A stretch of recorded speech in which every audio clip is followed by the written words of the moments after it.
Identificar também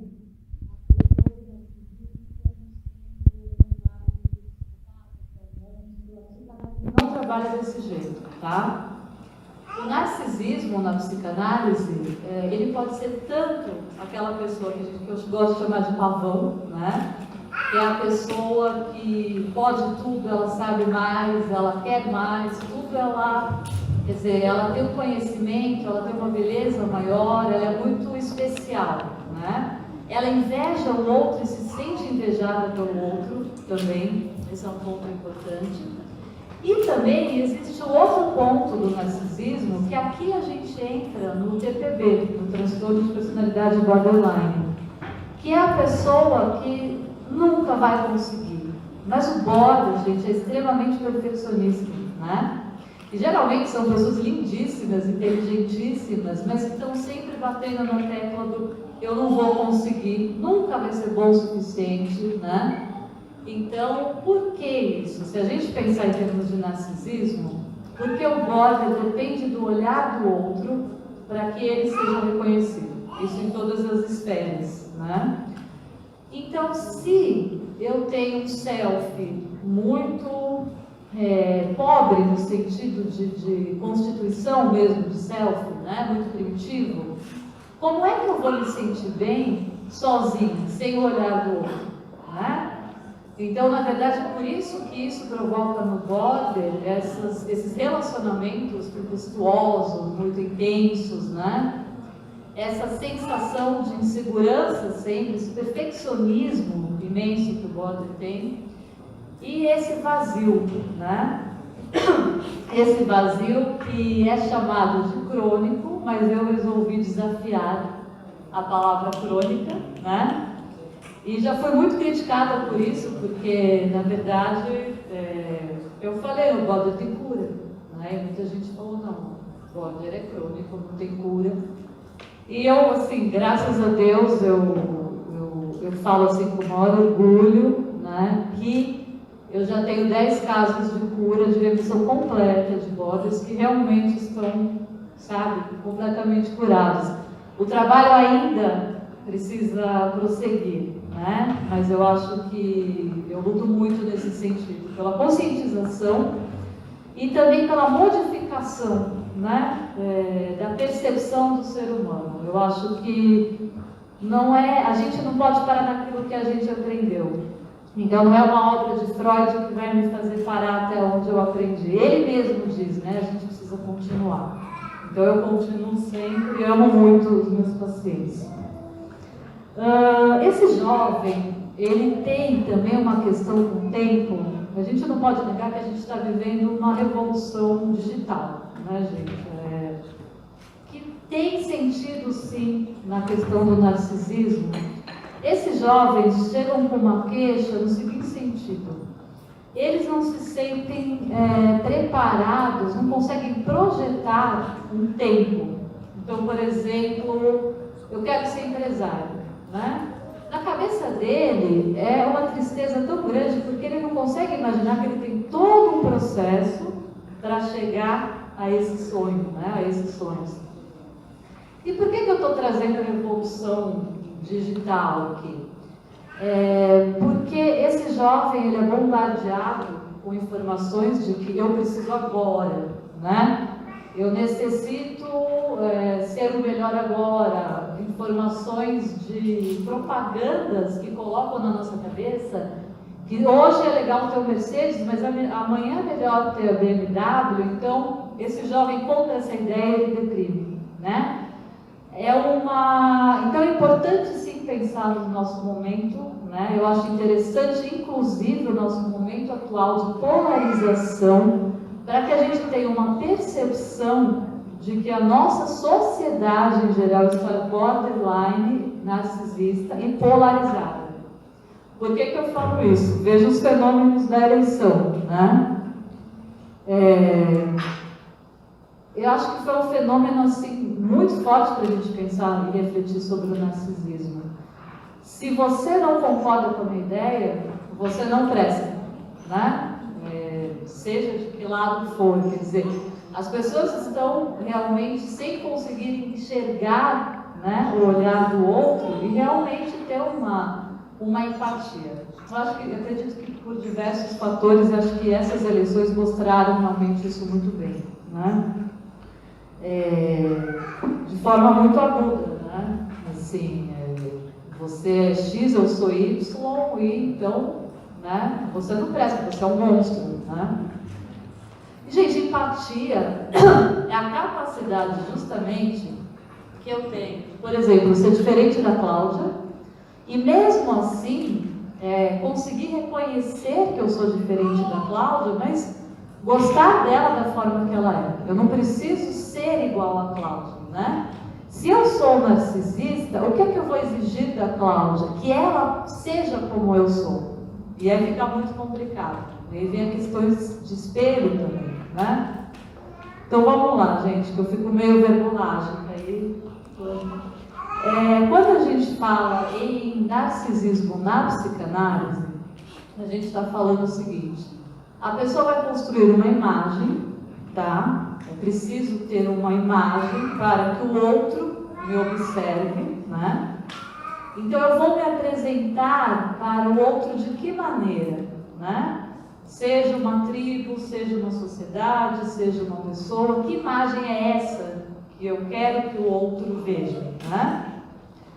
É uma tríade aqui. Existe essa imagem, existe essa identificação da minha própria imagem, porque eu preciso me identificar com a minha imagem para provar para a Cláudia que eu sou isso mesmo, né? E existe um terceiro ponto da tríade que eu acho essencial, que é: eu preciso sustentar essa imagem. Como é que eu vou sustentar essa imagem? Aí que é o esforço que é muito grande, realmente, né? Eu preciso sustentar esse personagem que eu criei durante 24 horas para que o olhar do outro realmente reconheça esse personagem em mim, né? E se eu não for reconhecido, né, como essa imagem que eu idealizei, a frustração vai vir muito grande, né? Aí, gente, falando em prevenção, a gente já pode falar um pouco de questões de...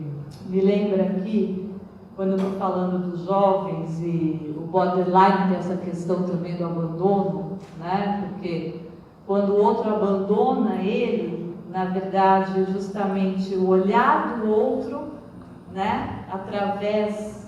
o olhar do outro é que está me enxergando e esse outro está indo embora, na verdade, o tempo todo. Então, o border, ele vive um luto o tempo inteiro. Seja quando uma pessoa vai até o trabalho, ou viaja, ou... Eu tive essa percepção muito forte em mim quando eu passei por um luto muito difícil, né? Eu já trabalhava com border e foi nesse momento, quando eu perdi meu pai, que eu tive uma dor, assim, que eu falei: é essa a dor do border. Aí eu entendi realmente a dor do border.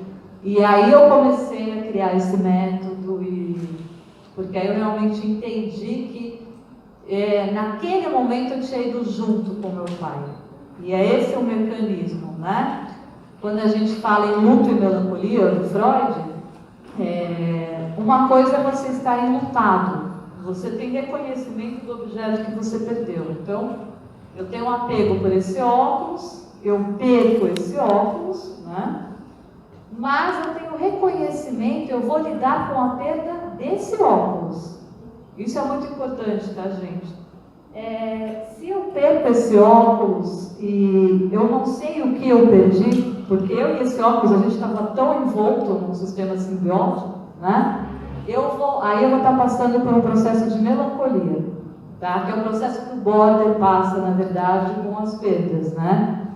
Ele está tão simbioticamente, né, ligado ao outro, que na verdade quando o outro vai embora, ele vai embora junto, né? Então ele não tem a real percepção do que ele perdeu. Na verdade, a sensação que vem para ele é que ele se perdeu junto ao outro que está indo embora, né? Então Freud já coloca essas coisas para a gente que eu acho muito importante, né? Você ter a consciência, eu sou a Tati, esse óculos é o óculos e eu perdi o óculos, eu vou sofrer sim, eu vou ter um tempo para passar esse luto, mas vai passar, né? Isso é muito importante. E Freud fala, quando Freud começa a falar de narcisismo, ele cita o bebê como Sua Majestade o bebê, né? Que é muito interessante. A gente pode imaginar pais narcisistas. Gente, todos nós somos narcisistas, tá? Assim, então são graus. Podemos imaginar pais narcisistas que vão jogar nesse bebê, né, na Sua Majestade o bebê, todas as suas frustrações. Então, aquilo que eu não consegui, eu vou jogar no meu filho, né? Eu quero que a minha filha seja princesa, eu quero que a minha filha seja melhor, seja... Então, assim, na verdade, o que esses pais estão fazendo nesse processo? Aqui a gente já está falando de prevenção também, é uma coisa que não é legal. O que eles estão fazendo? Eles estão projetando o narcisismo deles, né? Isso seria um renascimento do narcisismo, ok? O bebê é um renascimento do narcisismo desses pais, tá? Então, são esses pais que exigem demais dos filhos, né? Quer dizer, exigem uma perfeição. Então, é como se ele falasse para o filho: você é muito bem aceito, você é um reizinho, né? Sua Majestade, enquanto você atuar no mundo, né? Da forma que o meu olhar enxerga o mundo, e não o seu olhar. Aí que é complicado, né? E a pessoa cresce com essa necessidade de perfeccionismo e de atingir o objetivo do pai. Por isso que é muito importante, gente, o trabalho de identificação, né, de quem eu sou e do meu filho ser uma pessoa totalmente diferente de mim, né? Então, eu sou Tati que ama psicanálise e teatro, e meu filho pode adorar matemática, e para ele isso é importante, né?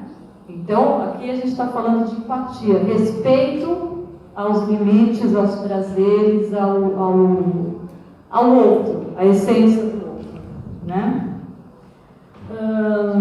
Que é muito importante também quando a gente fala em prevenção, gente, a questão de splitting, né? Quando a gente fala em splitting, a gente está falando de 880, essa polarização, né? De eu te amo, eu te odeio, né? A pessoa é um monstro, a pessoa é fantástica, a melhor pessoa do mundo. Isso também tem muito a ver com narcisismo, porque tem a ver com a forma como as coisas vêm para mim, né? Essa forma rígida de polarizar é uma forma narcisista.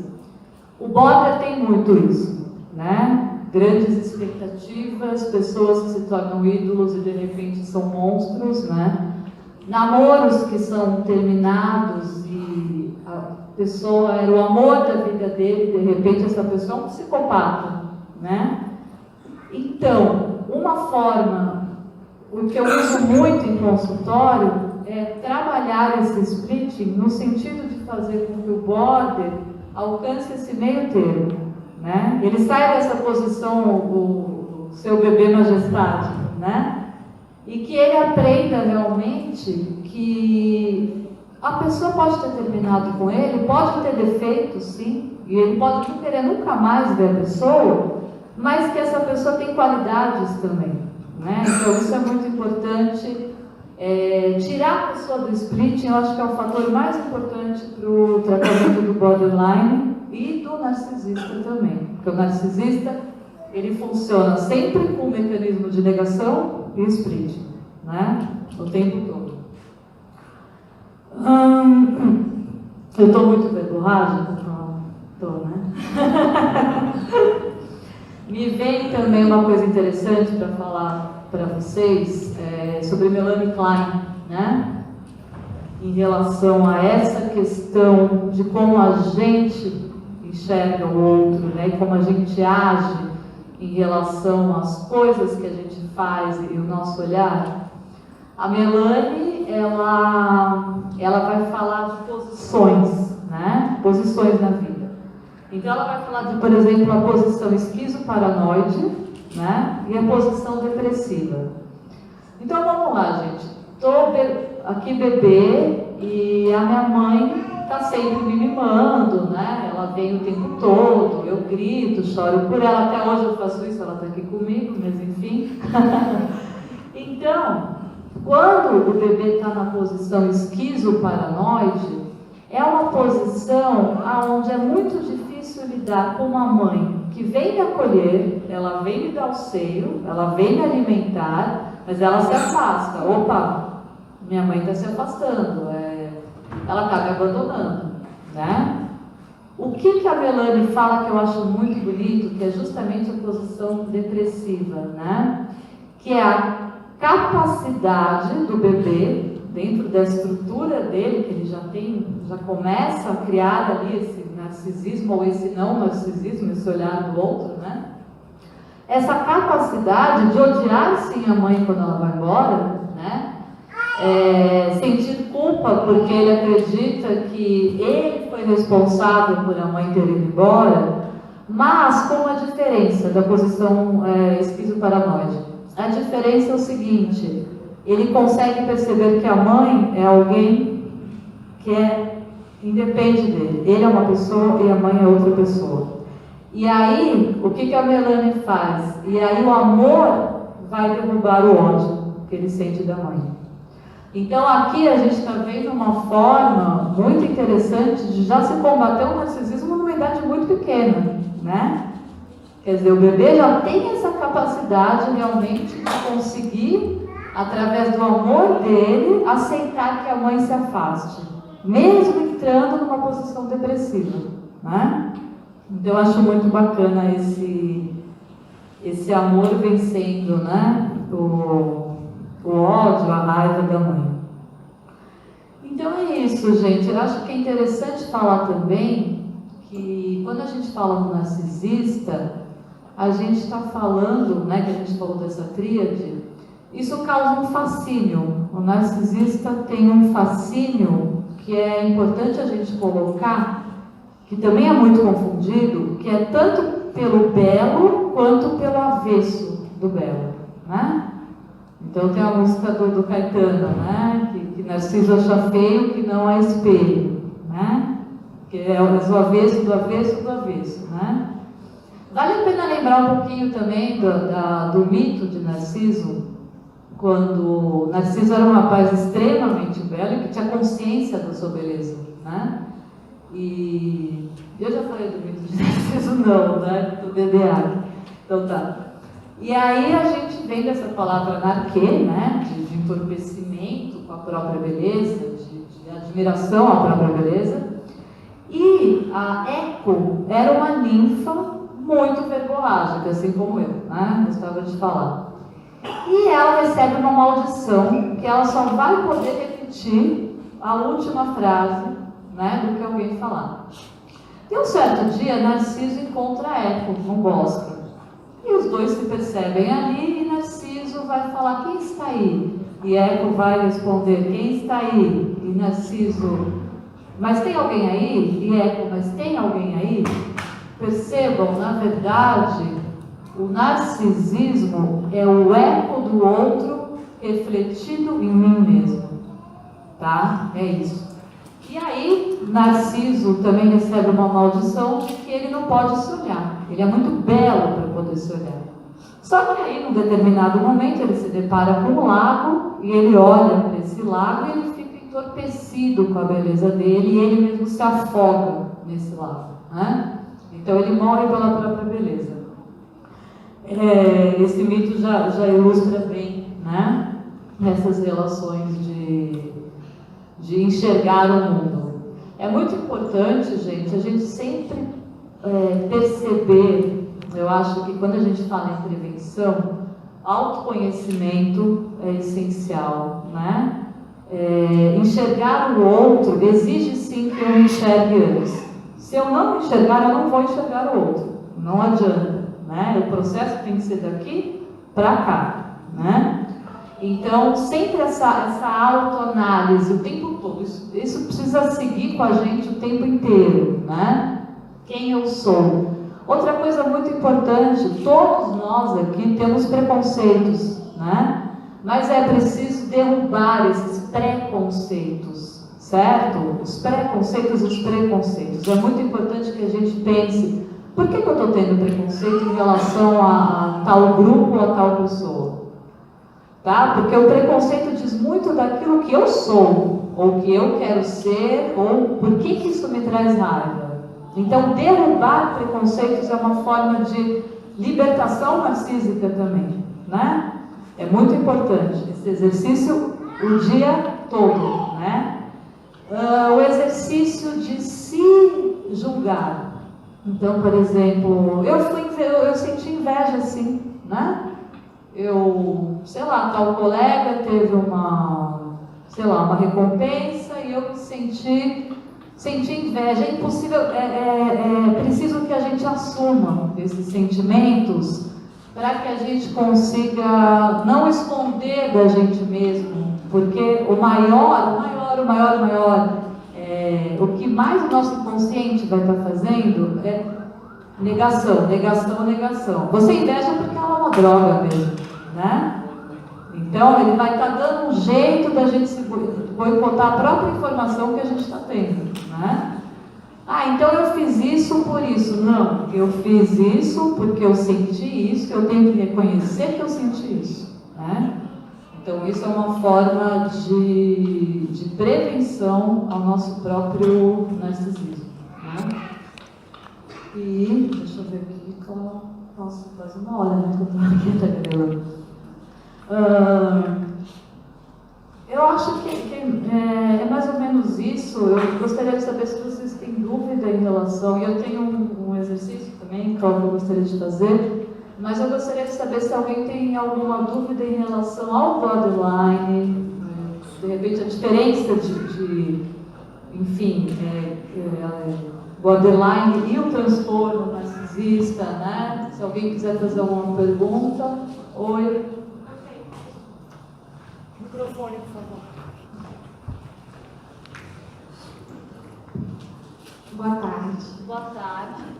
Quando a senhora falou sobre espelho, é possível que quem tem um transtorno, seja diagnosticado corretamente com esse transtorno de personalidade narcisista, ele queira nos transformar neles? Há esse exercício de pensamento dele?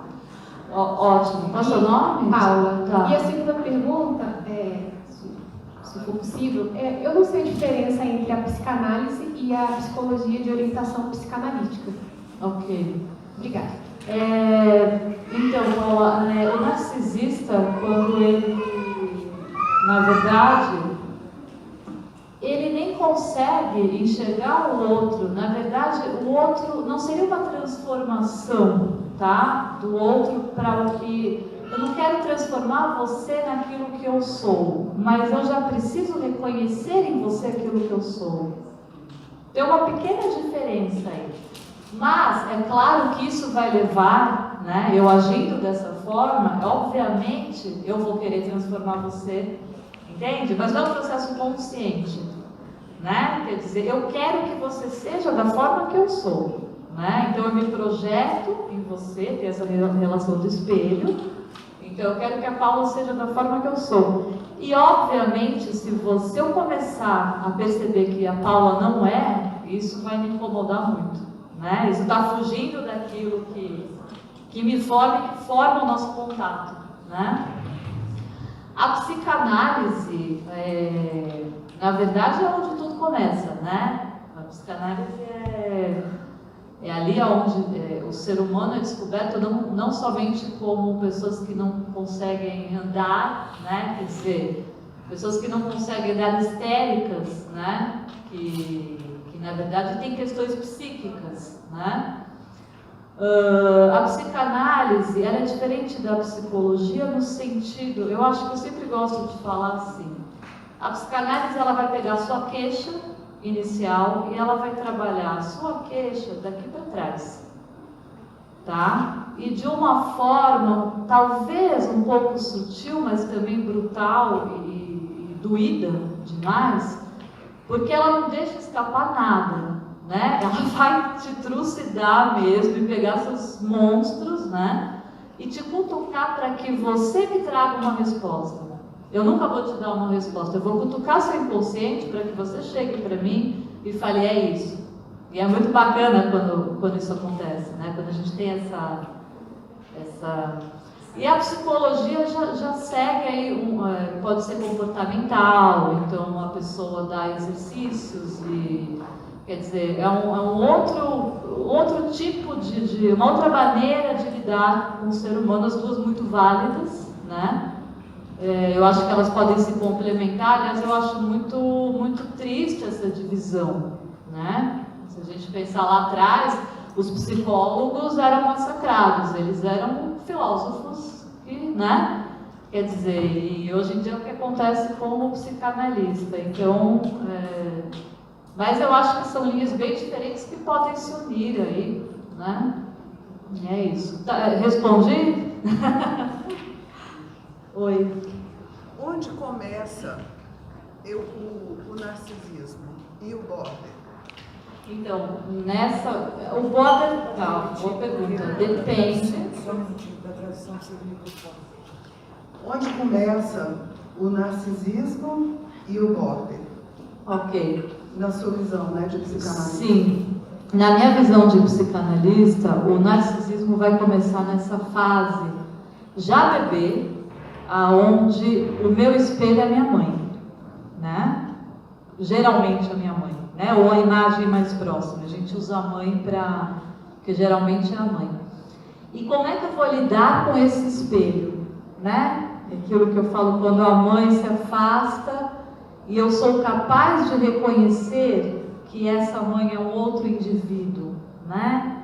Então, para a psicanálise começa aí, numa idade muito pequena. O border, ele também é uma idade pequena, mas não necessariamente nesse processo, tá?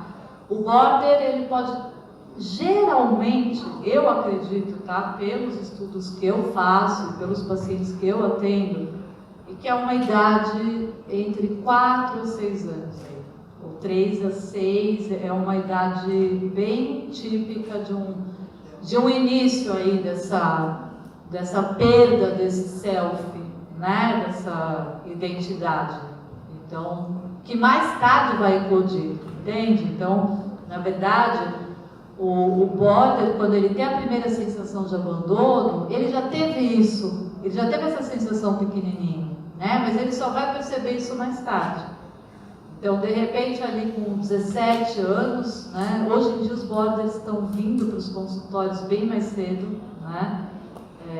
Infelizmente, hoje em dia a gente atende casos de border com 11, 12, 13 anos. E antigamente era a partir de 18, né? Então a gente tem essas crianças que já estão apresentando esses sintomas borders. Que é importante essa sua pergunta também, para a gente falar que às vezes a pessoa pode estar border, tá? Ela pode estar no momento border, então não necessariamente ela tem um transtorno de personalidade borderline, mas naquele momento da vida dela, ela está vivendo um momento border. E quanto mais cedo a gente atende, mais fácil de tirar, né, de chegar realmente à remissão do quadro. Mas então começaria, por exemplo, com o narcisismo, né? E como é que se processa isso, sendo que toda criança tem o mesmo sentimento de abandono da mãe? Então tem uma carga aí diferente. Tem uma carga na percepção, na verdade, da mãe, né? Na percepção do outro, né? Por isso o abandono. Quando a mãe está amamentando e ela vai embora, né? O bebê pode processar isso de forma terrível, né? Realmente a minha mãe não vai voltar mais, né? Ela está me abandonando. E exatamente aquilo que eu falei antes, ou ele pode começar a entender que essa mãe independe dele, independe no sentido de indivíduo mesmo, né?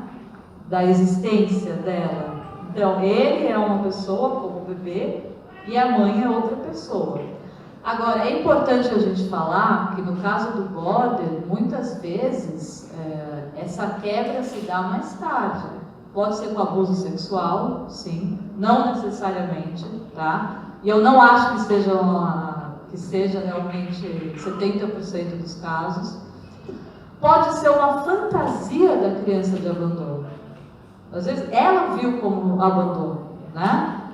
E pode ser realmente, às vezes, são situações terríveis que você escuta realmente de maus tratos, né? Que eles passaram. E o maltrato, o abuso sexual, verbal, traz essa sensação de abandono, de eu não sou nada, né? Isso se fixa e mais tarde o adulto vai sentir isso, né?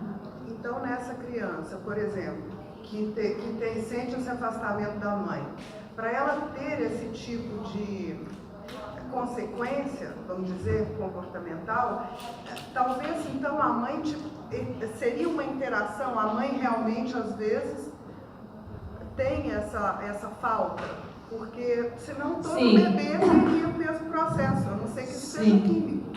Sim, existe saindo um pouco da psicanálise agora, existem estudos que revelam que 60% do narcisismo é genético, tá? Então, assim, é como eu falo na questão psicanalítica, mas existe uma possibilidade dessa genética, né? A gente sempre pensa em genética, a questão ambiental, né? Quer dizer, o que é que eu vou passar? Eu trago isso geneticamente, mas o que é que o ambiente vai trazer para que eu realmente isso ecloda, né? Então, todos os processos de transtornos, a gente pode pensar dessa forma. Mas você tem razão quanto à responsabilidade da mãe. Tem uma interação aí. Exato. Que energeticamente essa mãe pode não estar disponível realmente. Exatamente. Melanie Klein fala isso, né? A Melanie, ela fala. A mãe, né, consegue perceber o bebê e essa linguagem diferente dele, ela tem mães e mães. Existem mães que conseguem se conectar a essa linguagem e realmente perceber, né? Ela fala, tem mães que assim é instintiva, ela percebe realmente essa linguagem do bebê. Então você tem razão realmente a essa responsabilidade, né, da mãe também. Obrigada. Oi, você falou dentro do que você vem estudando, o borderline, você já vislumbra já a cura, né? Sim. Eu te perguntaria, embora a Cláudia também já tenha feito alguma abordagem nesse sentido, o que você vislumbra em relação ao narcisista? Uma vez que existem esses graus, né? E uma outra questão é que você falando dos jovens, né? Eu me deparo, por exemplo, com duas situações, um de 25 e um de 14.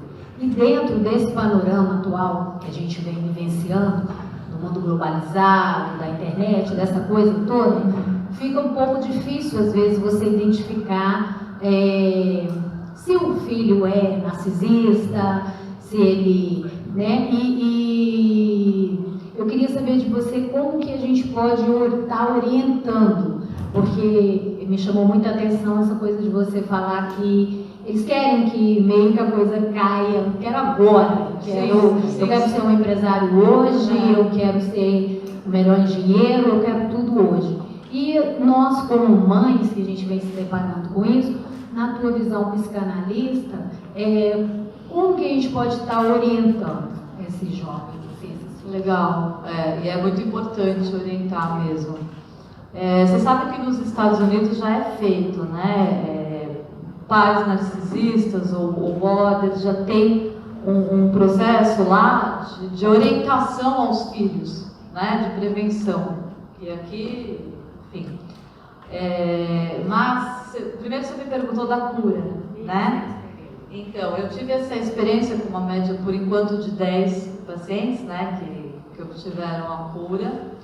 E que seria essa remissão a longuíssimo prazo, né? Que você vai sempre acompanhando.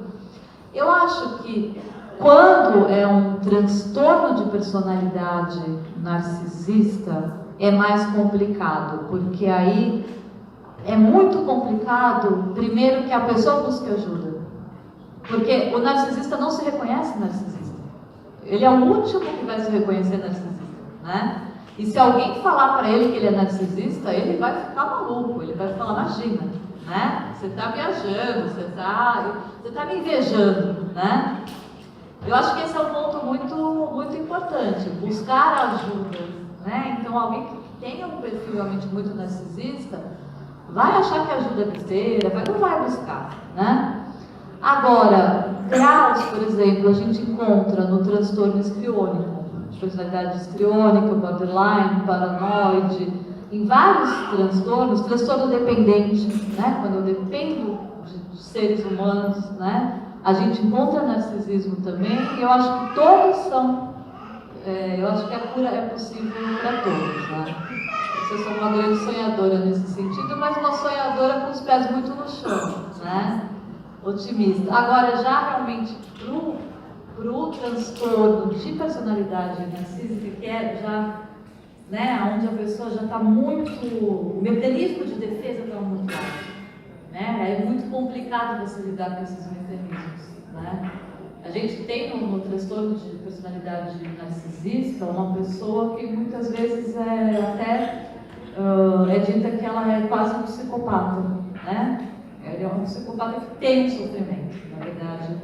Então, por isso não é um psicopata, né? Todo psicopata é narcisista, mas o narcisista, nem todo narcisista é psicopata, né? Aí você me perguntou, desculpa, Sim, eu acho que tem muito a ver com essa sociedade realmente de rapidez e liquidez. Eu gosto sempre de citar o Bauman, né, sociólogo, sou fã dele. E o Bauman sempre fala, né, a gente troca sapato, roupa, carro, pessoas, né, casa, pessoas, enfim, a gente troca, a gente usa as pessoas, né. Então o jovem está muito confuso mesmo, assim, o jovem vem com questionamentos, mas o que é amar de verdade, né, de fato? Porque eu tenho esse tempo para uma construção do amor, existe esse tempo numa sociedade que está tão rápida, né? Será que eu tenho essa possibilidade de tempo de construção? Então, é muito triste ver uma pessoa tão jovem acreditando que ela não tem um tempo, né, para construção, né, de sonhos, de amor, de diversas coisas. E aí a terceira é do... A gente pode dar um lugar, Sim. divisando. O principal, eu acho que é o mecanismo do split, né? Eu acho que você observar nos seus filhos se existe uma percepção deles em relação ao outro, num sentido muito rígido, de ou a pessoa é muito legal, a pessoa é muito ruim, em todos os sentidos da vida, o narcisista ele vai ter esse split, né? Ou se ele consegue enxergar as situações da vida de uma forma mais a levar para o meio termo, né? A conseguir enxergar de uma forma orgânica, né? Quer dizer, eu não preciso odiar aquele que pensa diferente de mim. E aquele que pensa diferente de mim necessariamente não é um monstro, né? É uma pessoa diferente. Eu acho que a melhor forma é essa observação realmente, né, com os filhos desde pequeno, fazê-los entender. O coleguinha na escola pode não ser uma pessoa que você goste, mas, né, quais as qualidades positivas que você vê ali, né? Quebrar a imagem dessas crianças do super-herói. Eu acho que o super-herói é uma coisa muito que induz muito a narcisismo e a questão essa questão eu preciso ser, né? Eu preciso ser perfeito, eu preciso ser um super-herói, senão eu não sou nada.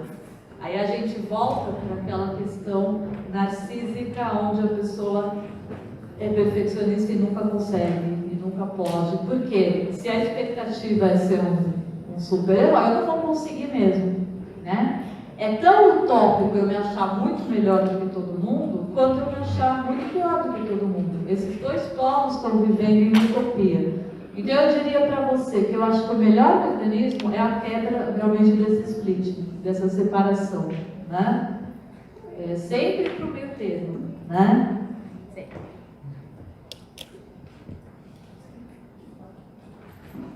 Boa tarde. Boa tarde. Meu nome é Sandra Tati. A primeira pergunta, eu te fiz duas perguntas. A primeira é o seguinte: uma criança de 3 anos que tinha um excelente relacionamento com o pai morre.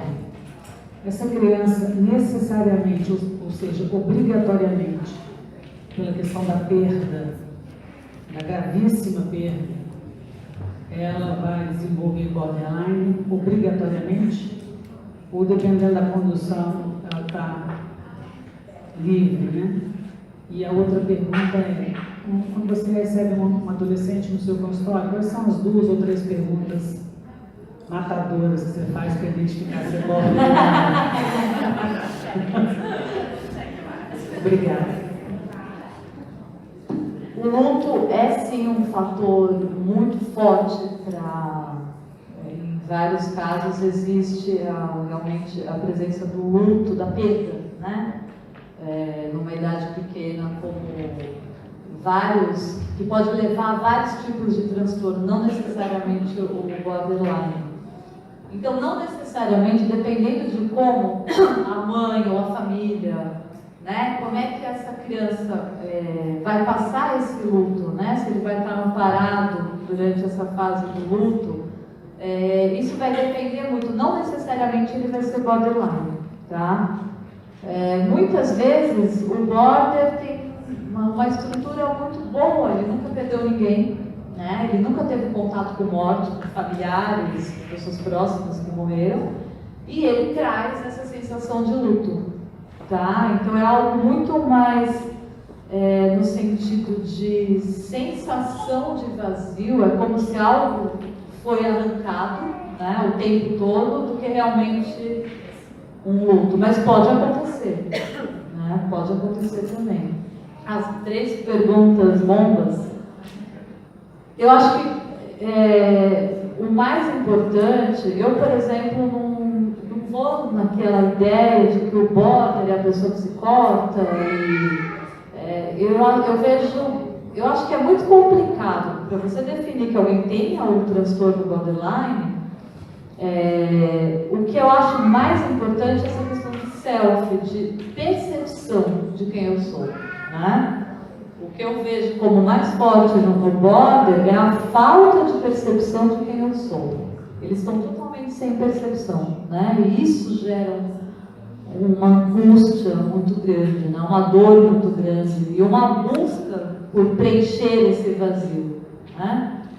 E aí essa busca vai desde quer dizer, álcool, drogas, sexo, cada um comida, né? Cada um vai de uma determinada forma tentar preencher esse vazio que ele está sentindo. Então, a primeira pergunta, na verdade, é quem você é. Me fala quem você é, né? A segunda pergunta poderia ser: me fala quem você gostaria de ser, tá?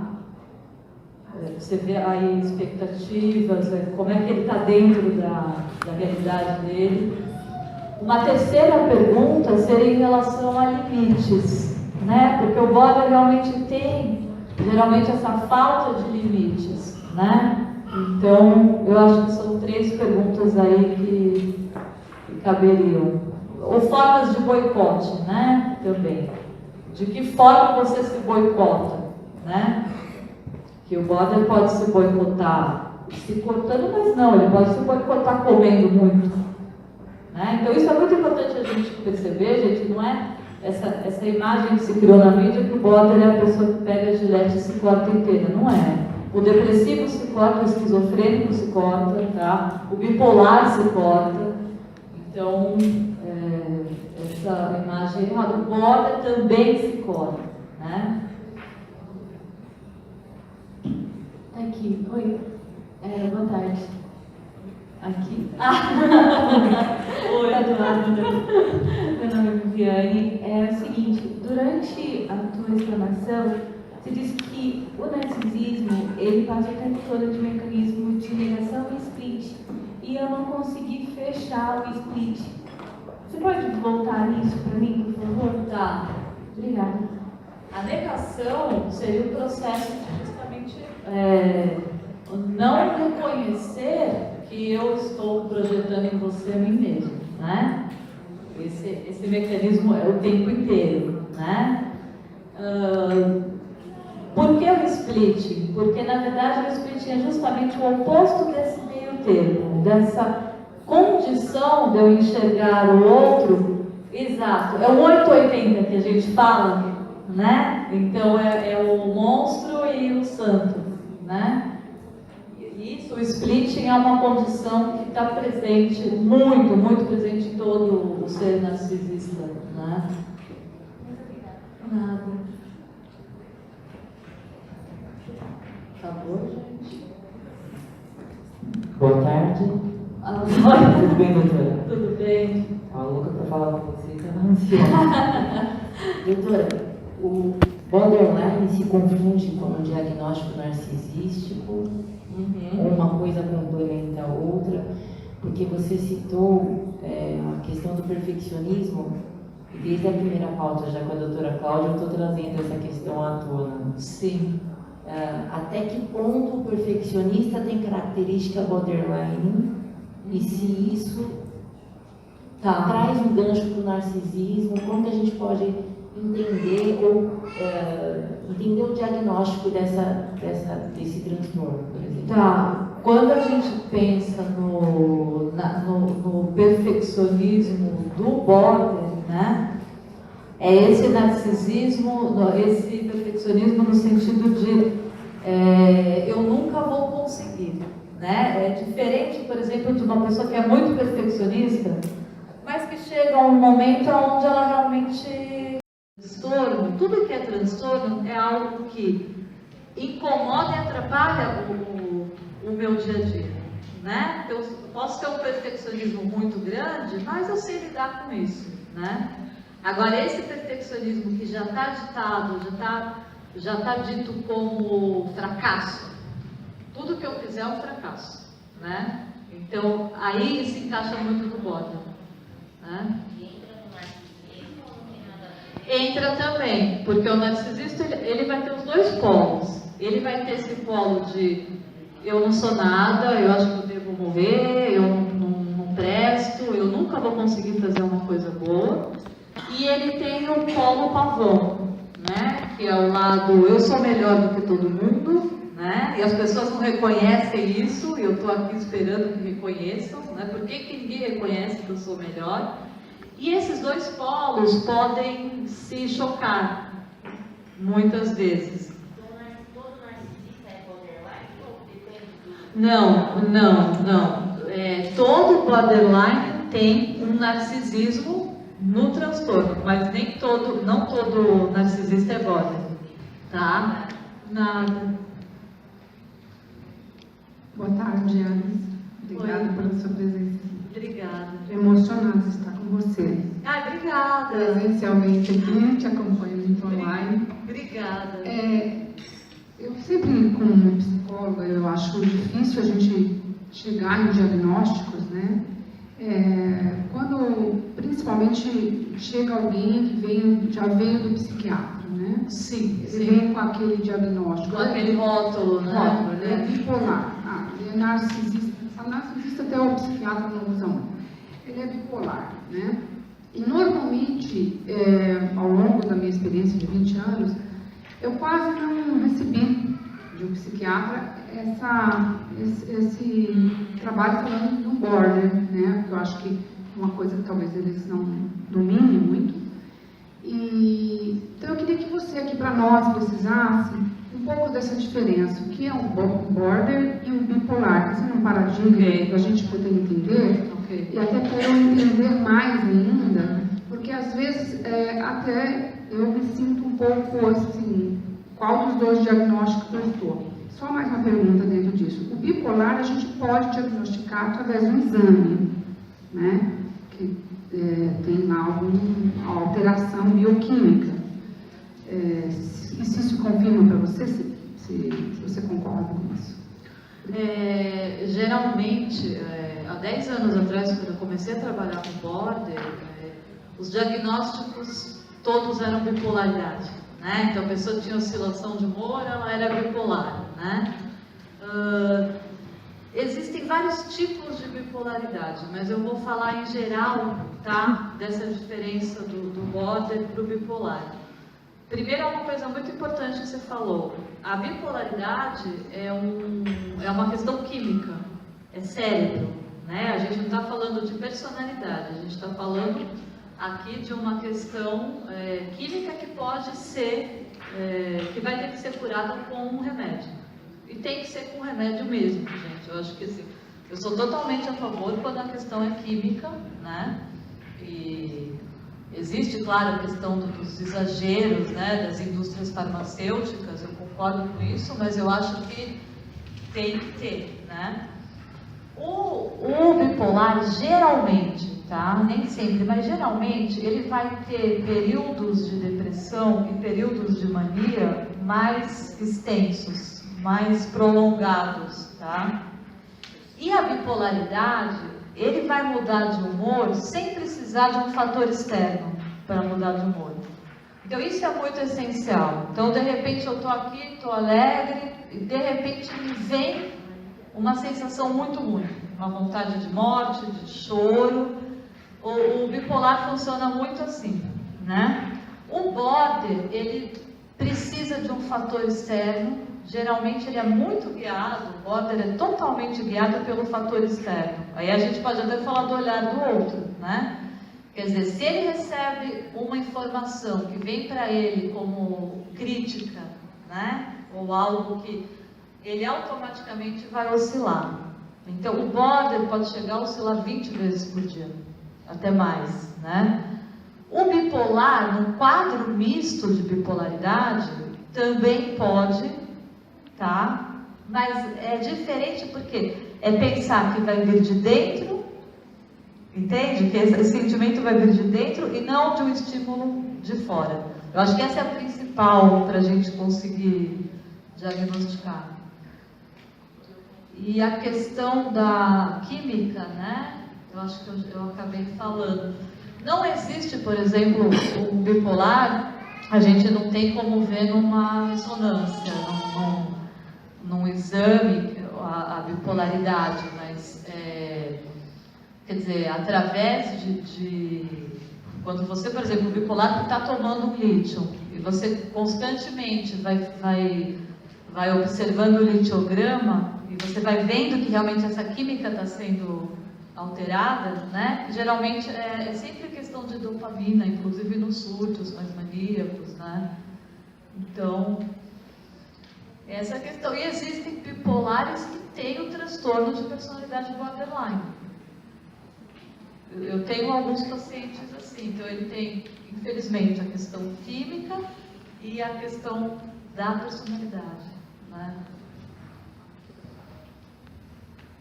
Eu respondi? Sim. Ah, tá.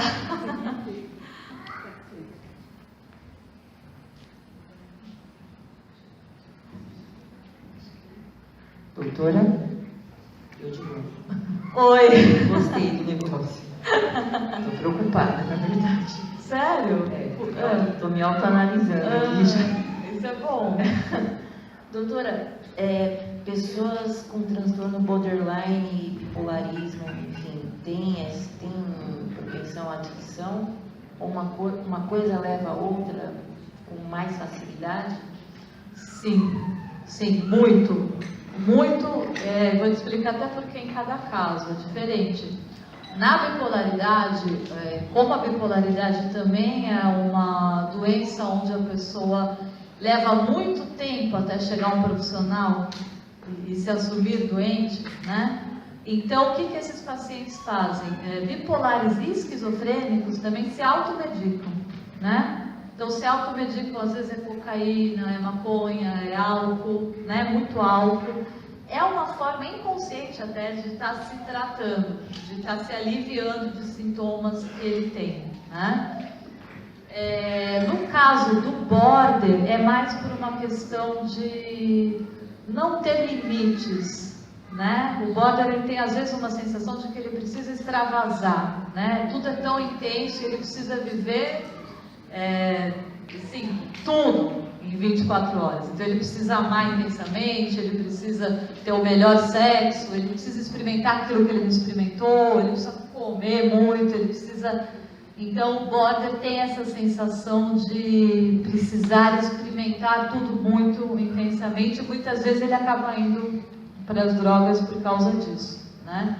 Então eu diria que o primeiro caso seria para uma auto realmente regular, né? Para poder ele mesmo se automedicar, e o segundo caso seria essa questão do limite, né? E você está se autoanalisando aí? Tá. Não. Eu gostaria, Cláudia, se der tempo um só, rapidinho, que gostaria assim, de duas pessoas que não se conhecessem, se pudessem vir até aqui, que a gente vai fazer isso super rápido.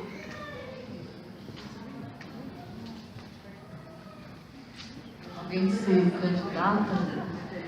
Candidata.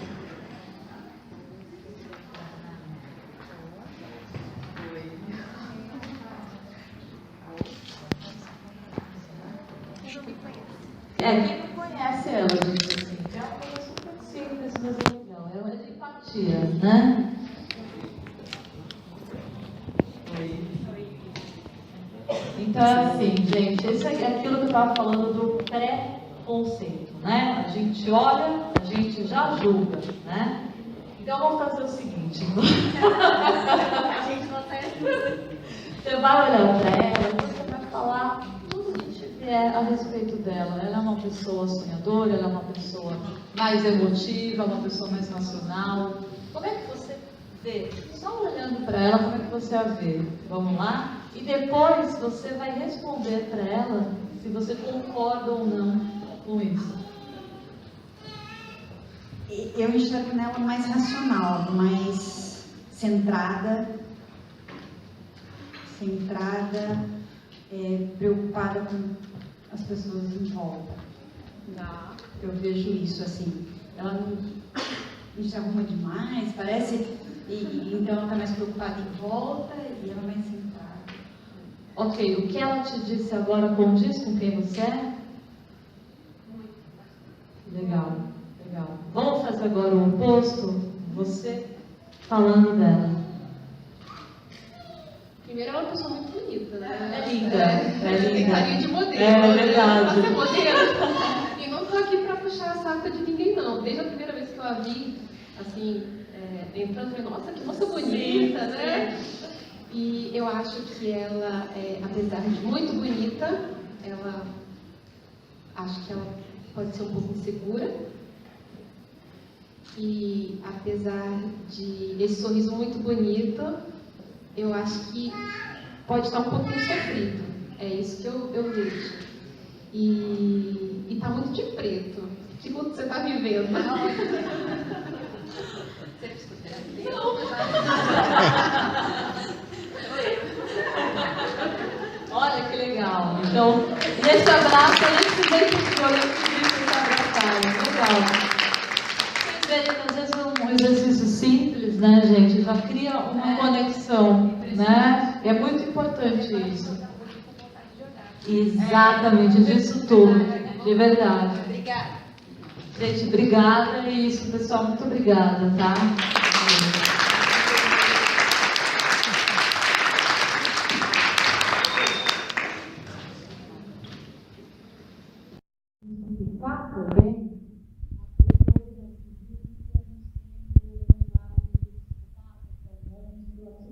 Não trabalha desse jeito, tá?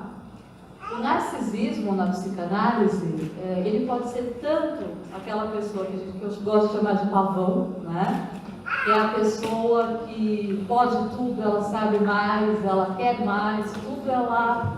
Quer dizer, ela tem um conhecimento, ela tem uma beleza maior, ela é muito especial, né? Ela inveja o outro e se sente invejada pelo outro também. Esse é um ponto importante. E também existe o outro ponto do narcisismo, que aqui a gente entra no TPB, no transtorno de personalidade borderline, que é a pessoa que nunca vai conseguir. Mas o border, gente, é extremamente perfeccionista, né? E geralmente são pessoas lindíssimas, inteligentíssimas, mas que estão sempre batendo na tecla do eu não vou conseguir, nunca vai ser bom o suficiente, né? Então, por que isso? Se a gente pensar em termos de narcisismo, porque o border depende do olhar do outro para que ele seja reconhecido. Isso em todas as esferas, né?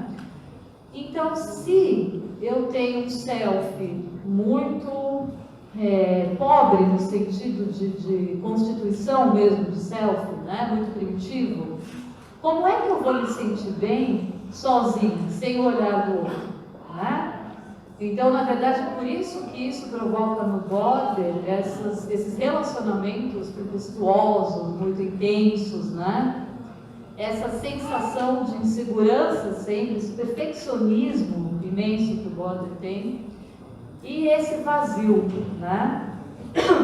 Esse vazio que é chamado de crônico, mas eu resolvi desafiar a palavra crônica, né? E já foi muito criticada por isso, porque, na verdade, eu falei, o border tem cura, né? E muita gente falou, não, o border é crônico, não tem cura. E eu, assim, graças a Deus, eu falo assim com o maior orgulho, né? Que eu já tenho 10 casos de cura, de remissão completa de borders que realmente estão, sabe, completamente curados. O trabalho ainda precisa prosseguir, né? Mas eu acho que eu luto muito nesse sentido, pela conscientização e também pela modificação, né? Da percepção do ser humano. Eu acho que a gente não pode parar naquilo que a gente aprendeu. Então não é uma obra de Freud que vai me fazer parar até onde eu aprendi. Ele mesmo diz, né? A gente precisa continuar. Então eu continuo sempre e amo muito os meus pacientes. Esse jovem, ele tem também uma questão com o tempo. A gente não pode negar que a gente está vivendo uma revolução digital, né, gente? Que tem sentido, sim, na questão do narcisismo. Esses jovens chegam com uma queixa no seguinte sentido: eles não se sentem preparados, não conseguem projetar um tempo. Então, por exemplo, eu quero ser empresário, né? Na cabeça dele é uma tristeza tão grande, porque ele não consegue imaginar que ele tem todo um processo para chegar a esse sonho, né? A esses sonhos. E por que eu estou trazendo a revolução digital aqui? Porque esse jovem, ele é bombardeado com informações de que eu preciso agora, né? Eu necessito ser o melhor agora. Informações de propagandas que colocam na nossa cabeça que hoje é legal ter o Mercedes, mas amanhã é melhor ter a BMW. Então, esse jovem compra essa ideia e ele deprime, né? Então é importante sim pensar no nosso momento, né? Eu acho interessante, inclusive, o nosso momento atual de polarização, para que a gente tenha uma percepção de que a nossa sociedade em geral está borderline, narcisista e polarizada. Por que eu falo isso? Veja os fenômenos da eleição, né? Eu acho que foi um fenômeno assim, muito forte para a gente pensar e refletir sobre o narcisismo. Se você não concorda com a minha ideia, você não presta, né? Seja de que lado for, quer dizer, as pessoas estão realmente sem conseguir enxergar, né, o olhar do outro e realmente ter uma empatia. Eu acredito que por diversos fatores, acho que essas eleições mostraram realmente isso muito bem, né? De forma muito aguda, né? Assim, você é X, eu sou Y, e então, né, você não presta, você é um monstro, né? Gente, empatia é a capacidade justamente que eu tenho, por exemplo, ser diferente da Cláudia e mesmo assim conseguir reconhecer que eu sou diferente da Cláudia, mas gostar dela da forma que ela é. Eu não preciso ser igual a Cláudia, né? Se eu sou narcisista, o que é que eu vou exigir da Cláudia? Que ela seja como eu sou. E aí fica muito complicado. Aí vem as questões de espelho também, né? Então vamos lá, gente, que eu fico meio verbonágica aí. Quando a gente fala em narcisismo na psicanálise, a gente está falando o seguinte: a pessoa vai construir uma imagem, tá? É preciso ter uma imagem para que o outro me observe, né? Então eu vou me apresentar para o outro de que maneira, né? Seja uma tribo, seja uma sociedade, seja uma pessoa, que imagem é essa que eu quero que o outro veja, né? É uma tríade aqui. Existe essa imagem, existe essa identificação da minha própria imagem, porque eu preciso me identificar com a minha imagem para provar para a Cláudia que eu sou isso mesmo, né?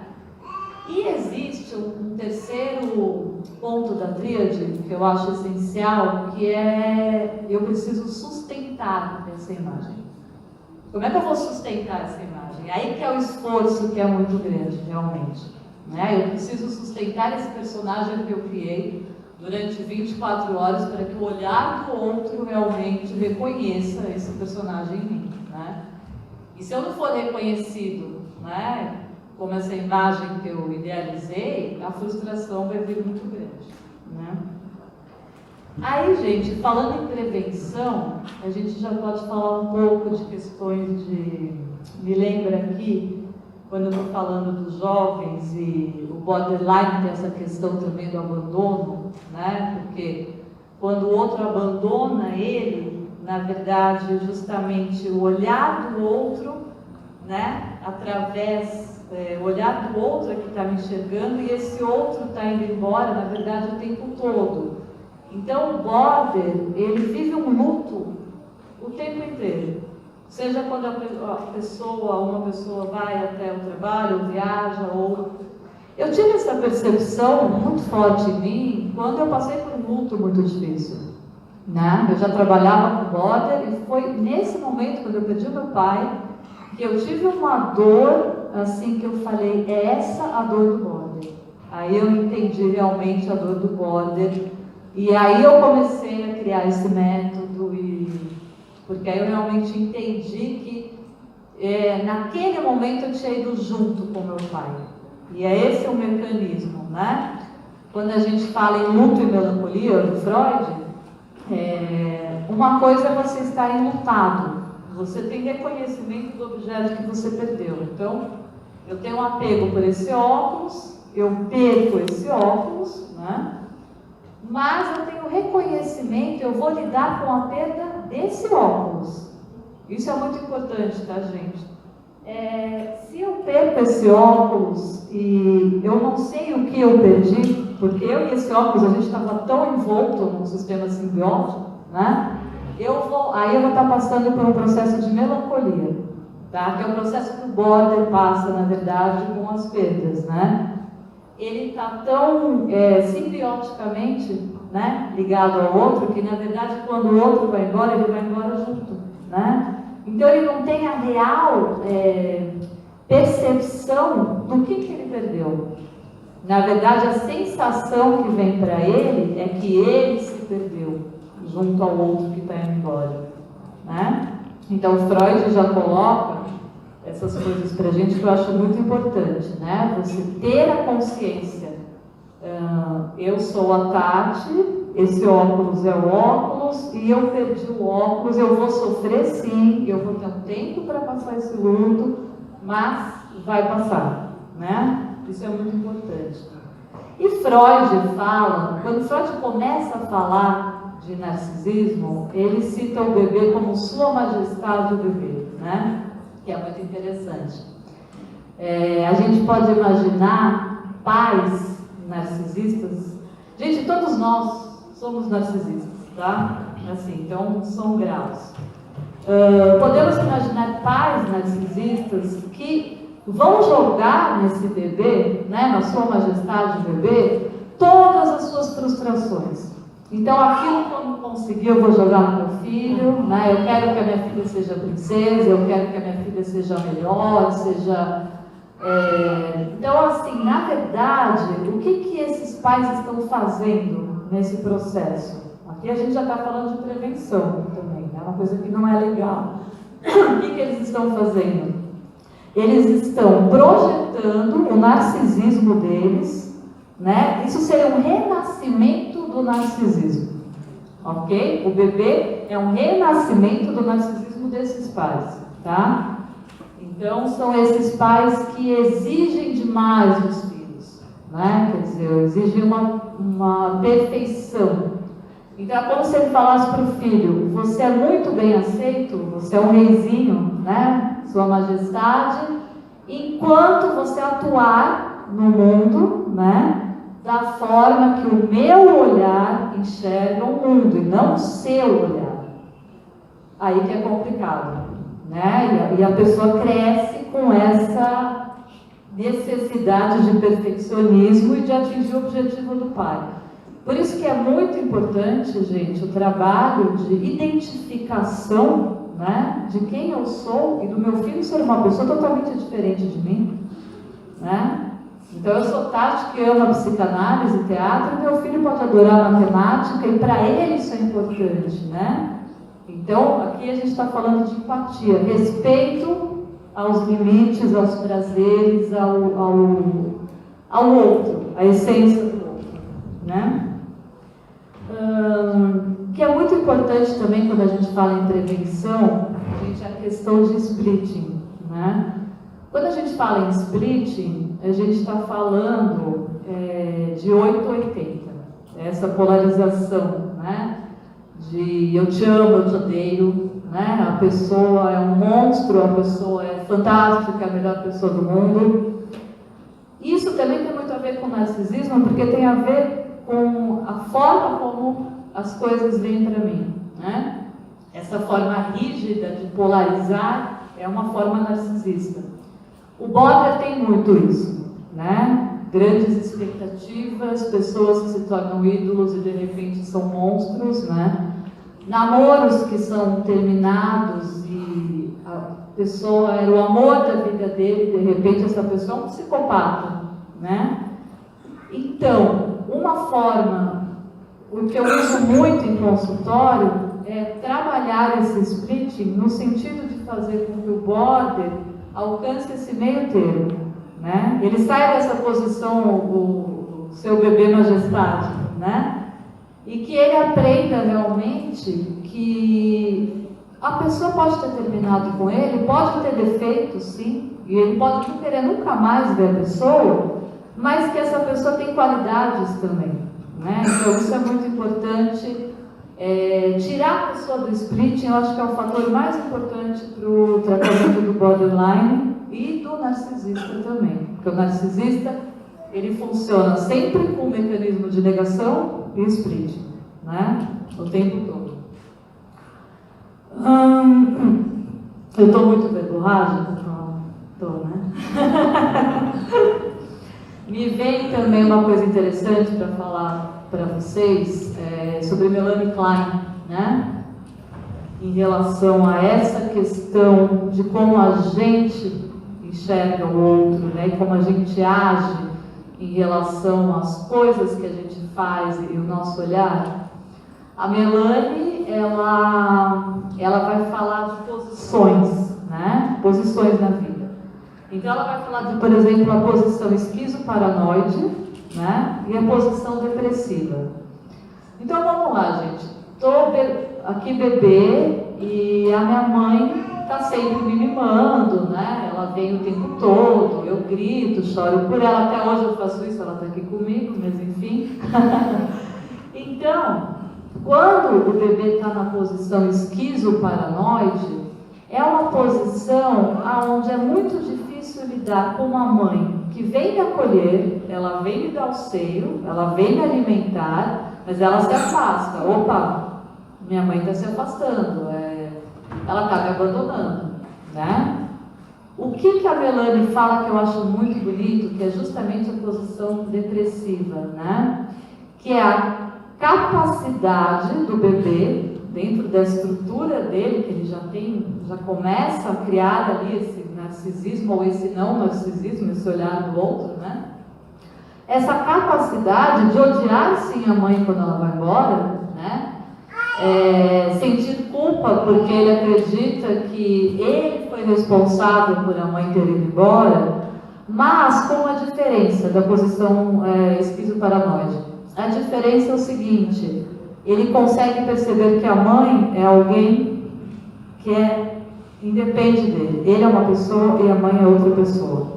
E aí, o que a Melanie faz? E aí o amor vai derrubar o ódio que ele sente da mãe. Então aqui a gente está vendo uma forma muito interessante de já se combater o narcisismo numa idade muito pequena, né? Quer dizer, o bebê já tem essa capacidade realmente de conseguir, através do amor dele, aceitar que a mãe se afaste, mesmo entrando numa posição depressiva, né? Então eu acho muito bacana esse amor vencendo, né? O ódio, a raiva da mãe. Então é isso, gente. Eu acho que é interessante falar também que quando a gente fala no narcisista, a gente está falando, né, que a gente falou dessa tríade, isso causa um fascínio. O narcisista tem um fascínio que é importante a gente colocar, que também é muito confundido, que é tanto pelo belo quanto pelo avesso do belo, né? Então tem a música do Caetano, né? Que Narciso acha feio, que não há espelho, né? Que é o avesso do avesso do avesso, né? Vale a pena lembrar um pouquinho também do mito de Narciso, quando Narciso era um rapaz extremamente belo e que tinha consciência da sua beleza, né? E eu já falei do mito de Narciso, não, né? Do DDA. Então tá.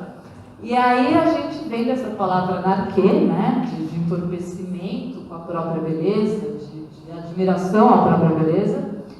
E a Eco era uma ninfa muito verborrágica, assim como eu, né? Gostava de falar. E ela recebe uma maldição que ela só vai poder repetir a última frase, né, do que alguém falar. E um certo dia, Narciso encontra a Eco num bosque. E os dois se percebem ali e Narciso vai falar: quem está aí? E Eco vai responder: quem está aí? E Narciso: mas tem alguém aí? E Eco: mas tem alguém aí? Percebam, na verdade, o narcisismo é o eco do outro refletido em mim mesmo, tá? É isso. E aí, Narciso também recebe uma maldição de que ele não pode se olhar. Ele é muito belo para poder se olhar. Só que aí, num determinado momento, ele se depara com um lago e ele olha para esse lago e ele fica entorpecido com a beleza dele e ele mesmo se afoga nesse lago, né? Então ele morre pela própria beleza. Esse mito já ilustra bem, né, essas relações de enxergar o mundo. É muito importante, gente, a gente sempre perceber, eu acho que quando a gente fala em prevenção, autoconhecimento é essencial, né? Enxergar o outro exige sim que eu enxergue antes. Se eu não enxergar, eu não vou enxergar o outro. Não adianta, né? O processo tem que ser daqui para cá, né? Então, sempre essa autoanálise o tempo todo. Isso precisa seguir com a gente o tempo inteiro, né? Quem eu sou. Outra coisa muito importante, todos nós aqui temos preconceitos, né? Mas é preciso derrubar esses preconceitos, certo? Os preconceitos e os preconceitos. É muito importante que a gente pense: por que eu estou tendo preconceito em relação a tal grupo ou a tal pessoa?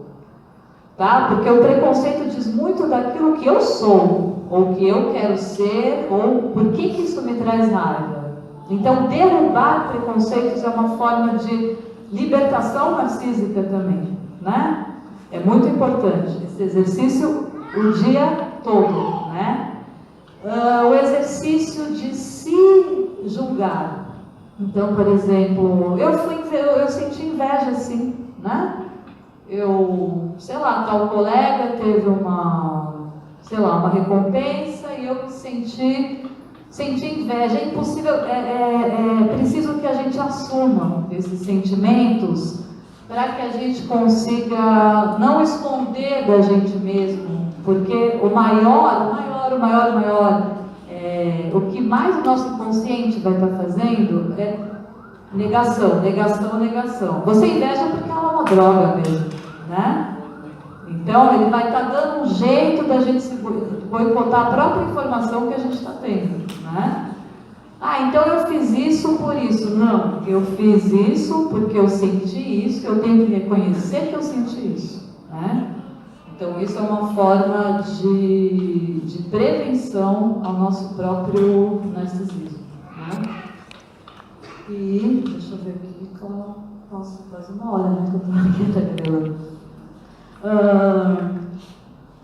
Eu acho que é mais ou menos isso. Eu gostaria de saber se vocês têm dúvida em relação, e eu tenho um exercício também que eu gostaria de fazer, mas eu gostaria de saber se alguém tem alguma dúvida em relação ao borderline, de repente a diferença borderline e o transtorno narcisista, né? Se alguém quiser fazer alguma pergunta. Oi.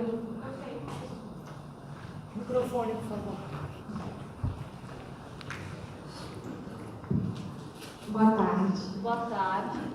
Quando a senhora falou sobre espelho, é possível que quem tem um transtorno, seja diagnosticado corretamente com esse transtorno de personalidade narcisista, ele queira nos transformar neles? Há esse exercício de pensamento dele?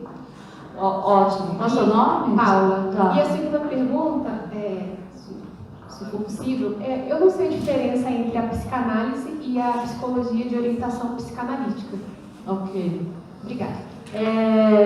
Então, Paula, o narcisista, quando ele, na verdade, ele nem consegue enxergar o outro. Na verdade, o outro não seria uma transformação, tá? Do outro para o que... Eu não quero transformar você naquilo que eu sou, mas eu já preciso reconhecer em você aquilo que eu sou.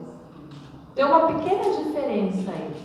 Mas, é claro que isso vai levar, né? Eu agindo dessa forma, obviamente, eu vou querer transformar você, entende? Mas não é um processo consciente, né? Quer dizer, eu quero que você seja da forma que eu sou, né? Então eu me projeto em você, tem essa relação de espelho. Então eu quero que a Paula seja da forma que eu sou. E obviamente, se eu começar a perceber que a Paula não é, isso vai me incomodar muito, né? Isso está fugindo daquilo que me forma e que forma o nosso contato, né? A psicanálise, na verdade, é onde tudo começa, né? A psicanálise é ali onde o ser humano é descoberto não somente como pessoas que não conseguem andar, né? Quer dizer, pessoas que não conseguem andar histéricas, né? Que na verdade tem questões psíquicas, né? A psicanálise, ela é diferente da psicologia no sentido, eu acho que eu sempre gosto de falar assim, a psicanálise ela vai pegar a sua queixa inicial e ela vai trabalhar a sua queixa daqui para trás, tá? E de uma forma talvez um pouco sutil, mas também brutal e doída demais, porque ela não deixa escapar nada, né? Ela vai te trucidar mesmo e pegar seus monstros, né? E te cutucar para que você me traga uma resposta. Eu nunca vou te dar uma resposta, eu vou cutucar seu inconsciente para que você chegue para mim e fale, é isso. E é muito bacana quando isso acontece, né? Quando a gente tem essa... E a psicologia já segue aí, pode ser comportamental, então a pessoa dá exercícios e... Quer dizer, é um outro tipo uma outra maneira de lidar com o ser humano, as duas muito válidas, né? Eu acho que elas podem se complementar, aliás, eu acho muito triste essa divisão, né? Se a gente pensar lá atrás, os psicólogos eram massacrados, eles eram filósofos, né? Quer dizer, e hoje em dia é o que acontece com o psicanalista. Então, mas eu acho que são linhas bem diferentes que podem se unir aí, né? E é isso. Tá, respondi? Oi. Onde começa o narcisismo e o border? Então, o border, tá, boa pergunta, depende. Onde começa o narcisismo e o border? Ok. Na sua visão, né, de psicanalista? Sim. Na minha visão de psicanalista, o narcisismo vai começar nessa fase já bebê, aonde o meu espelho é a minha mãe, né? Geralmente a minha mãe, né? Ou a imagem mais próxima. A gente usa a mãe porque geralmente é a mãe. E como é que eu vou lidar com esse espelho, né? Aquilo que eu falo, quando a mãe se afasta e eu sou capaz de reconhecer que essa mãe é um outro indivíduo, né?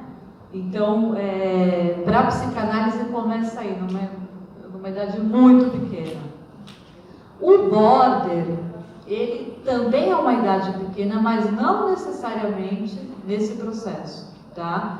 O border, ele pode, geralmente, eu acredito, tá? Pelos estudos que eu faço, pelos pacientes que eu atendo, e que é uma idade entre 4 a 6 anos, ou 3 a 6, é uma idade bem típica de um início aí dessa perda desse self, né, dessa identidade. Então, que mais tarde vai eclodir, entende? Então, na verdade, o border, quando ele tem a primeira sensação de abandono, ele já teve isso, ele já teve essa sensação pequenininha, né? Mas ele só vai perceber isso mais tarde. Então, de repente, ali com 17 anos, né? Hoje em dia os borders estão vindo para os consultórios bem mais cedo, né? Infelizmente, hoje em dia a gente atende casos de border com 11, 12, 13 anos. E antigamente era a partir de 18, né? Então a gente tem essas crianças que já estão apresentando esses sintomas borders. Que é importante essa sua pergunta também, para a gente falar que às vezes a pessoa pode estar border, tá? Ela pode estar num momento border, então não necessariamente ela tem um transtorno de personalidade borderline, mas naquele momento da vida dela, ela está vivendo um momento border. E quanto mais cedo a gente atende, mais fácil de tirar, né, de chegar realmente à remissão do quadro. Mas então começaria, por exemplo, com o narcisismo, né? E como é que se processa isso, sendo que toda criança tem o mesmo sentimento de abandono da mãe? Então tem uma carga aí diferente. Tem uma carga na percepção, na verdade, da mãe, né? Na percepção do outro, né? Por isso o abandono. Quando a mãe está amamentando e ela vai embora, né? O bebê pode processar isso de forma terrível, né? Realmente a minha mãe não vai voltar mais, né? Ela está me abandonando. E exatamente aquilo que eu falei antes, ou ele pode começar a entender que essa mãe independe dele, independe no sentido de indivíduo mesmo, né? Da existência dela. Então, ele é uma pessoa como o bebê e a mãe é outra pessoa. Agora, é importante a gente falar que no caso do border, muitas vezes essa quebra se dá mais tarde. Pode ser com abuso sexual, sim, não necessariamente, tá? E eu não acho que seja realmente 70% dos casos. Pode ser uma fantasia da criança de abandono. Às vezes ela viu como abandono, né? E pode ser realmente, às vezes, são situações terríveis que você escuta realmente de maus tratos, né? Que eles passaram. E o maltrato, o abuso sexual, verbal, traz essa sensação de abandono, de eu não sou nada, né? Isso se fixa e mais tarde o adulto vai sentir isso, né?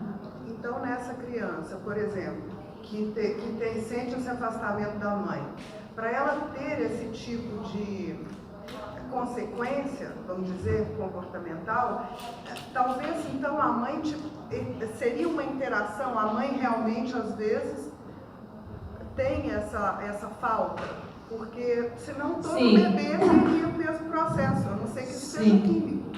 Sim, existe saindo um pouco da psicanálise agora, existem estudos que revelam que 60% do narcisismo é genético, tá? Então, assim, é como eu falo na questão psicanalítica, mas existe uma possibilidade dessa genética, né? A gente sempre pensa em genética, a questão ambiental, né? Quer dizer, o que é que eu vou passar? Eu trago isso geneticamente, mas o que é que o ambiente vai trazer para que eu realmente isso ecloda, né? Então, em todos os processos de transtornos, a gente pode pensar dessa forma. Mas você tem razão quanto à responsabilidade da mãe. Tem uma interação aí. Exato. Que energeticamente essa mãe pode não estar disponível realmente. Exatamente. Melanie Klein fala isso, né? A Melanie, ela fala. A mãe, né, consegue perceber o bebê e essa linguagem diferente dele, ela tem mães e mães, existem mães que conseguem se conectar a essa linguagem e realmente perceber, né? Ela fala, tem mães que assim, é instintiva, ela percebe realmente essa linguagem do bebê. Então você tem razão, realmente a essa responsabilidade, né, da mãe também. Obrigada. Oi, você falou dentro do que você vem estudando, o borderline, você já vislumbra a cura, né? Sim. Eu te perguntaria, embora a Cláudia também já tenha feito alguma abordagem nesse sentido, o que você vislumbra em relação ao narcisista? Uma vez que existem esses graus, né? E uma outra questão é que você falando dos jovens, né? Eu me deparo, por exemplo, com duas situações, um de 25 e um de 14. E dentro desse panorama atual que a gente vem vivenciando, do mundo globalizado, da internet, dessa coisa toda, fica um pouco difícil, às vezes, você identificar se o filho é narcisista, se ele, né? E eu queria saber de você como que a gente pode estar orientando, porque me chamou muita atenção essa coisa de você falar que eles querem que meio que a coisa caia, eu quero agora, eu quero ser um empresário hoje, eu quero ser o melhor engenheiro, eu quero tudo hoje. E nós, como mães, que a gente vem se deparando com isso, na tua visão psicanalista, como que a gente pode estar orientando esses jovens? Legal, e é muito importante orientar mesmo. Você sabe que nos Estados Unidos já é feito, né? Pais narcisistas ou borders já tem um processo lá de orientação aos filhos, né? De prevenção. E aqui, enfim. Mas, primeiro você me perguntou da cura, né? Então, eu tive essa experiência com uma média, por enquanto, de 10 pacientes, né? Que obtiveram a cura. E que seria essa remissão a longuíssimo prazo, né? Que você vai sempre acompanhando. Eu acho que quando é um transtorno de personalidade narcisista, é mais complicado, porque aí é muito complicado, primeiro, que a pessoa busque ajuda. Porque o narcisista não se reconhece narcisista. Ele é o último que vai se reconhecer narcisista, né? E se alguém falar para ele que ele é narcisista, ele vai ficar maluco, ele vai falar, imagina, né? Você está viajando, você tá me invejando, né? Eu acho que esse é um ponto muito, muito importante, buscar ajuda, né? Então, alguém que tenha um perfil realmente muito narcisista, vai achar que ajuda é besteira, não vai buscar, né? Agora, graus, por exemplo, a gente encontra no transtorno histriônico, de personalidade histriônica, borderline, paranoide, em vários transtornos, transtorno dependente, né? Quando eu dependo dos seres humanos, né? A gente encontra narcisismo também, e eu acho que todos são, eu acho que a cura é possível para todos, né? Eu sou uma grande sonhadora nesse sentido, mas uma sonhadora com os pés muito no chão, né? Otimista. Agora, já realmente pro transtorno de personalidade narcísica, que é já, né, onde a pessoa já está muito, o mecanismo de defesa está muito alto, né? É muito complicado você lidar com esses mecanismos, né? A gente tem no transtorno de personalidade narcisista uma pessoa que muitas vezes é dita que ela é quase um psicopata, né? Ele é um psicopata que tem um sofrimento, na verdade. Então, por isso não é um psicopata, né? Todo psicopata é narcisista, mas o narcisista, nem todo narcisista é psicopata, né? Aí você me perguntou, desculpa, sim, eu acho que tem muito a ver com essa sociedade realmente de rapidez e liquidez. Eu gosto sempre de citar o Bauman, né, sociólogo, sou fã dele. E o Bauman sempre fala, né, a gente troca sapato, roupa, carro, pessoas, né, casa, pessoas, enfim, a gente troca, a gente usa as pessoas, né. Então o jovem está muito confuso mesmo, assim, o jovem vem com questionamentos, mas o que é amar de verdade, né, de fato? Porque eu tenho esse tempo para uma construção do amor, existe esse tempo numa sociedade que está tão rápida, né?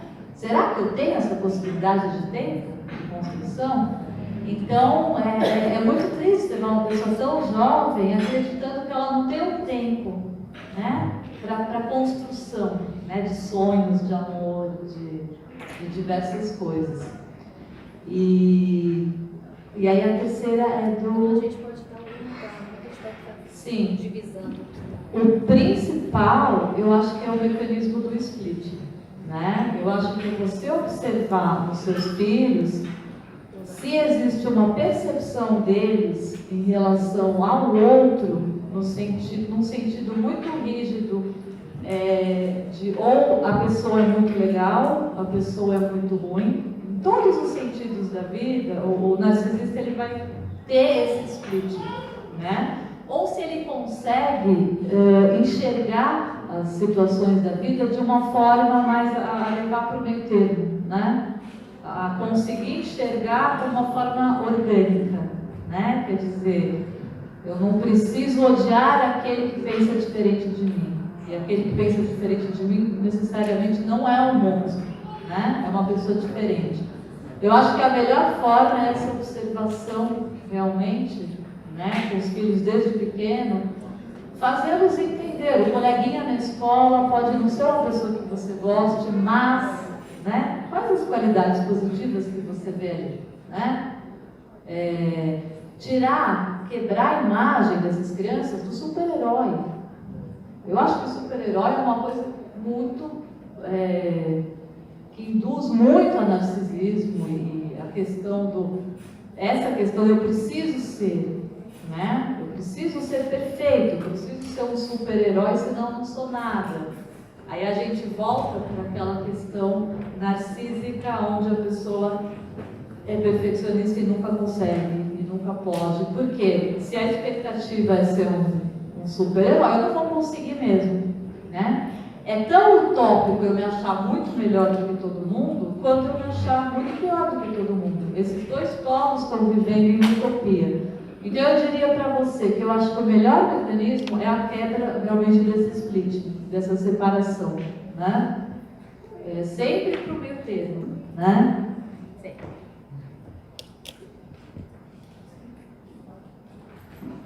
Boa tarde. Boa tarde. Meu nome é Sandra Dati. A primeira pergunta, eu te fiz duas perguntas. A primeira é o seguinte: uma criança de 3 anos que tinha um excelente relacionamento com o pai morre. Essa criança necessariamente, ou seja, obrigatoriamente, pela questão da perda, da gravíssima perda, ela vai desenvolver borderline obrigatoriamente? Ou dependendo da condução, ela está livre, né? E a outra pergunta é, quando você recebe um adolescente no seu consultório, quais são as 2 ou 3 perguntas matadoras que você faz para identificar se é borderline? Obrigada.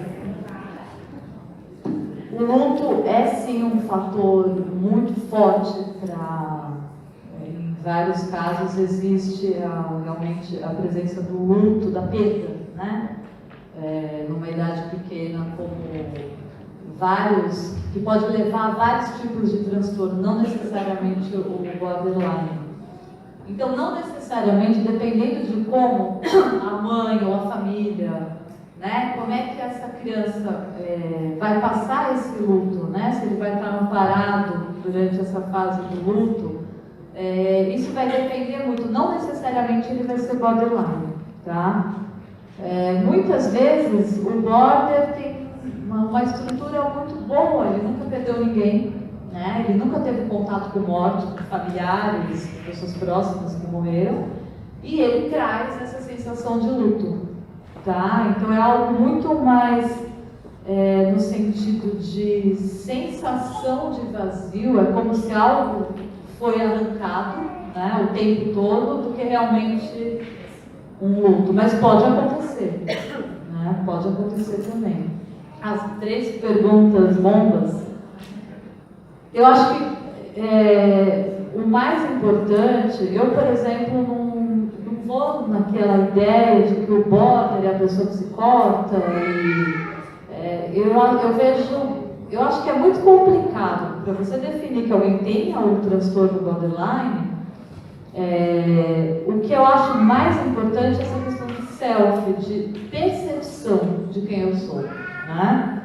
O que eu vejo como mais forte no border é a falta de percepção de quem eu sou. Eles estão totalmente sem percepção, né? E isso gera uma angústia muito grande, né? Uma dor muito grande e uma busca por preencher esse vazio, né? E aí essa busca vai desde quer dizer, álcool, drogas, sexo, cada um comida, né? Cada um vai de uma determinada forma tentar preencher esse vazio que ele está sentindo. Então, a primeira pergunta, na verdade, é quem você é. Me fala quem você é, né?